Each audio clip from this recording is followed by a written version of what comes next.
Hello friends, आज हम Lucent history में Lord Dufferin, Lord Lansdowne, Lord Elgin और लॉर्ड कर्जन के बारे में पढ़ेंगे और देखेंगे कौन कौन सा इम्पोर्टेंट क्वेश्चन जो है इन सारे वायसराय से पूछा जाता है।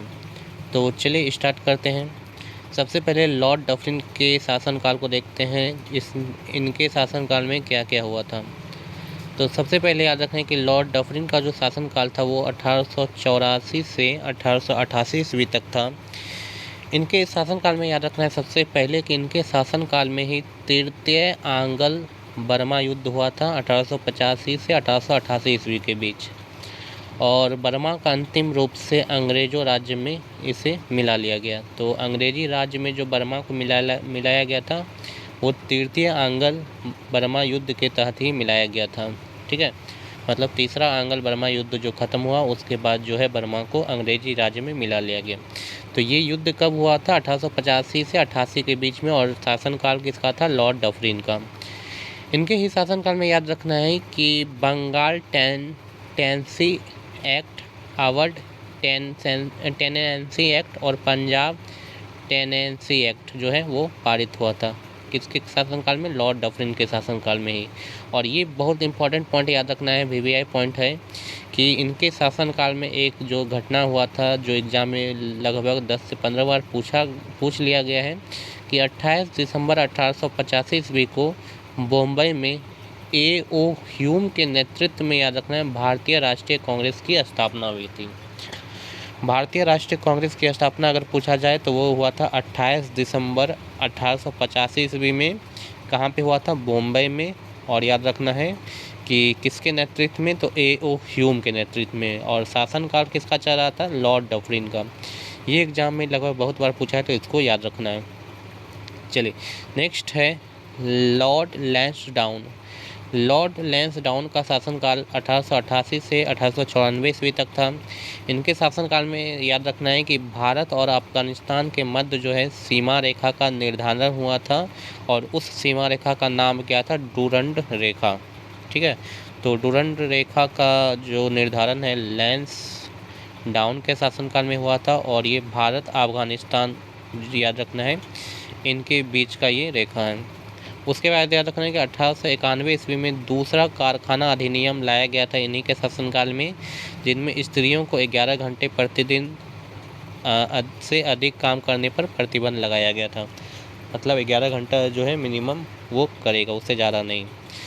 साथ ही सप्ताह में एक दिन की छुट्टी की व्यवस्था भी की गई थी लैंसडाउन के टाइम, तो इसको भी आपको याद रखना है। नेक्स्ट आता है लॉर्ड एल्गिन द्वितीय। तो लॉर्ड एल्गिन द्वितीय, जिनका शासनकाल 1894 से 1899 ईस्वी के बीच है, इनके बारे में याद रखना है कि इन्होंने जो है एक कथन कहा था कि भारत को तलवार के बल पर विजित किया गया है और तलवार के बल पर ही इसकी रक्षा की जाएगी। तो ये कथन किसका है? याद रखना है लॉर्ड एल्गिन द्वितीय का है।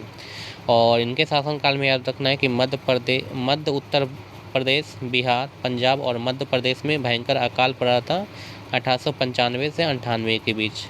तो ये कथन मेनली एग्जाम में बहुत बार पूछा गया है कि ये जो कथन है किसका है, तो इसको आपको याद रखना है। और चलिए एक इम्पॉर्टेंट लॉर्ड कर्जन के बारे में पढ़ते हैं कि लॉर्ड कर्जन, जिनका शासनकाल 1899 से, याद रखना है, 1905 ईस्वी तक था। तो इनके शासनकाल में सबसे पहले याद रखना है कि 1901 में सर कॉलिन स्कॉट मॉनक्रिफ की अध्यक्षता में एक सिंचाई आयोग की स्थापना हुई थी। और 1902 में याद रखना है सर एंड्रयू फ्रेजर की अध्यक्षता में एक पुलिस आयोग, सर टॉमस रॉ की अध्यक्षता में विश्वविद्यालय आयोग की स्थापना हुई थी। तो कि इसमें क्या क्या आपको याद रखना है? सबसे पहले याद रखना है कि जो है सिंचाई आयोग का स्थापना इनके शासनकाल में हुआ 1901 में। नेक्स्ट याद रखना है पुलिस आयोग का स्थापना इनके ही शासनकाल में हुआ 1902 में। और तीसरा याद रखना है कि विश्वविद्यालय आयोग का स्थापना भी इन्हीं के शासनकाल में हुआ, तो ये भी आपको याद रखना है। और अध्यक्षता किसका था ये भी याद रखना है। जो सिंचाई आयोग का अध्यक्ष था वो कौन था? Sir Colin Scott Moncrieff. और पुलिस आयोग का अध्यक्ष कौन था? Sir Andrew Fraser. और विश्वविद्यालय आयोग का अध्यक्ष कौन था? Sir Thomas Roe. ठीक है, नेक्स्ट याद रखना है कि 1904 में भारतीय विश्वविद्यालय अधिनियम जो है इन्हीं के शासनकाल में पारित किया गया। तो ये भी एग्जाम में बहुत बार पूछा जा चुका है कि भारतीय विश्वविद्यालय अधिनियम किसके शासनकाल में पारित किया गया था, तो लॉर्ड कर्जन के शासनकाल में, और 1904 में ये पारित किया गया। नेक्स्ट याद रखना है कि इसने सर एंटनी मैकडॉनल की अध्यक्षता में एक अकाल आयोग की भी स्थापना की थी, और साथ ही साथ सैन्य अधिकारियों के परीक्षण के लिए क्वेटा में एक कॉलेज की स्थापना भी इनके शासनकाल में किया गया था।